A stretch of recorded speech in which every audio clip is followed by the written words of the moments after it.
Well, howdy there, Internet people, it's Belle again. So today, we're going to talk about voters suing over GOP Missouri gerrymander. In a completely foreseeable event, after Republicans disregarded the petitions and demonstrations from voters over the Trump-directed redistricting effort, Missouri voters are suing with the help of the ACLU and Campaign Legal Center. The suit alleges that Republicans intentionally split Kansas City, Missouri, therefore breaking up the black vote with a, quote, giraffe neck.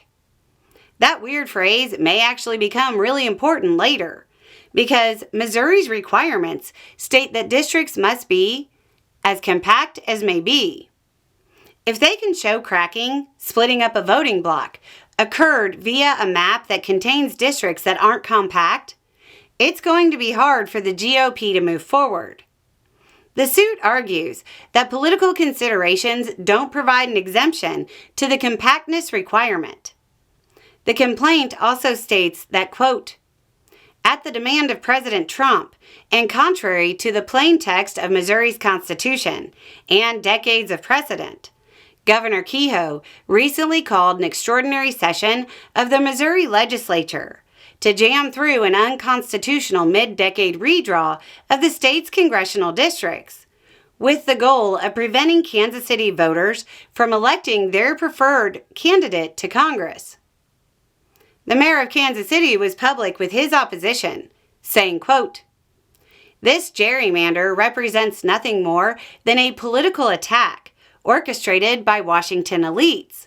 Make no mistake, this isn't about representing Missourians or defending our interests. It's about suppressing our voices, especially those of Kansas City residents.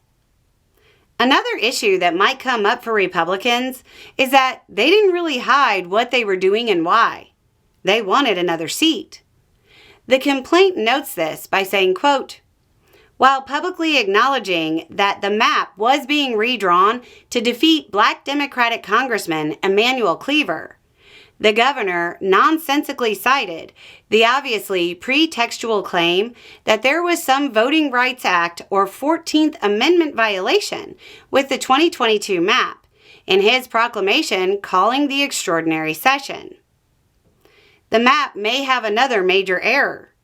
The suit alleges that one precinct was somehow placed in two separate districts. That's a pretty big oopsie, and one that may totally derail the map.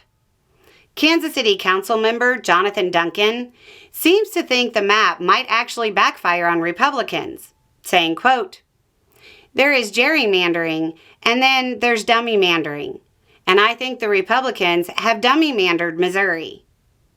That sounds like a joke, but dummy-mandering is actually political jargon for a gerrymandering attempt that was too ambitious, where in an attempt to override the will of the people, they end up spreading their supporters too thinly and end up creating more competitive districts than existed before the attempt. We haven't run the numbers on Missouri's map yet, but there's a strong possibility this occurred in Texas. Dummy or Jerry, the battle over this map is far from over. Anyway, it's just a thought. Y'all have a good day.